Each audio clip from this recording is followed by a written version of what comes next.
Hello, and thank you for clicking on another one of my videos. I am Screen Scene Guru, and today I just want to talk about a couple of movie media news.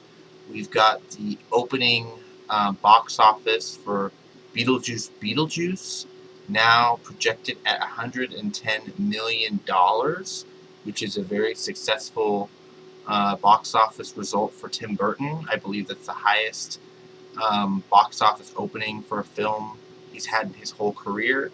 I recently went to my local AMC movie theater, and I was lucky enough to pick up the Fan Cup. They did not have the bucket, unfortunately. They were all sold out of the bucket, but I was able to get the cup with the nice little gravestone on top. They had different added collectible toppers, which I thought was a very cool selection of their variety. Um, Going into a few TV and movies that I've been getting into recently, let's start off with Falling Skies. I've recently finished the entire first season. Falling Skies, really good show. This was on TNT back in 2011. This was when the first season aired. It was produced by Spielberg. Really good show, action-packed. Um, I don't want to go into spoilers for those of you that haven't watched it, but it's been out for a few years, so it's about a father trying to save his family from a post-world alien invasion. A group of survivors on the run. Basic story there for you all to know. I've started season 2. So far, I've gotten through disc 1. I'm now on disc 2, season 2, getting through the series quite quickly. There's 5 seasons in total, but I've just gotten through the first half of season 2. Going on into movies now, I've got a new title, the Andromeda Strain. Now, this is a 1971 sci-fi classic release, now on Blu-ray.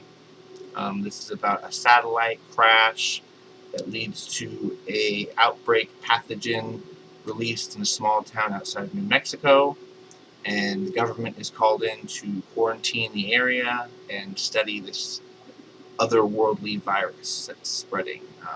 Very classic sci-fi. This came out right around the same time as Star Trek was airing, so I thought this was a fun pickup.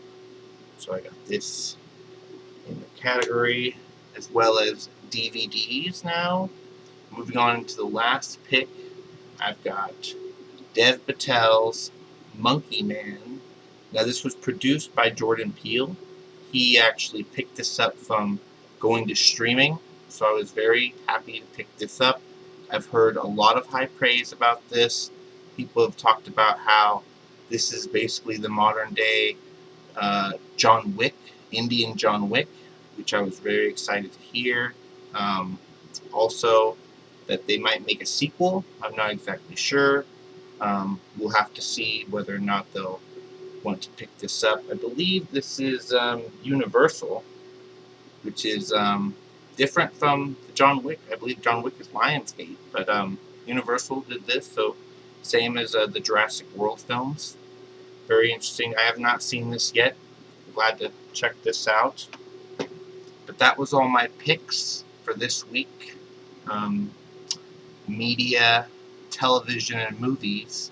Going on to a few more topics before we wrap up.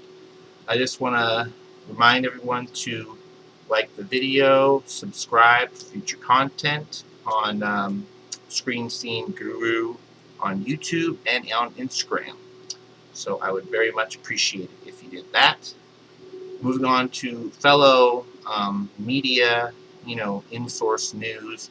We've recently heard in the last 3 days about DC Studios now. They're going to be releasing a documentary, full-blown documentary on Christopher Reeve.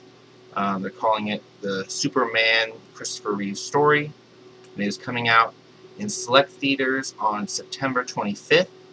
I definitely recommend people go out and check out the trailer for that. I am representing the new Superman logo shirt for the 2025, just titled Superman movie.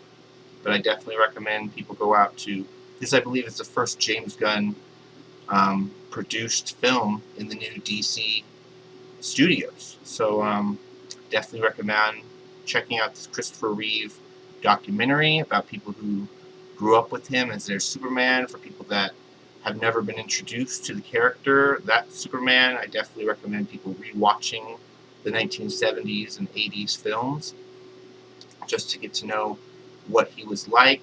Um, Other news, recently we heard Josh Brolin was given the potential role to be Hal Jordan in the Lanterns HBO series, but he has unfortunately turned it down. So now we know the whole role for Hal Jordan is still up for grabs. As far as we know, Matthew McConaughey and Ian McGregor are up for the role. As far as certain others, we still need a Jon Stewart cast. We haven't heard anything about a Jon Stewart casting yet.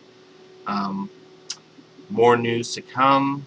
We have two comic book films still coming this year, guys. We've got Venom 3, The Last Dance, coming out in, I believe, October, and it's facing off against Joker 2, Fale Adieu. So, very exciting stuff to come out. Make sure to keep your eyes out for that, for future content. Until next time, stay safe and have a good one. Bye-bye.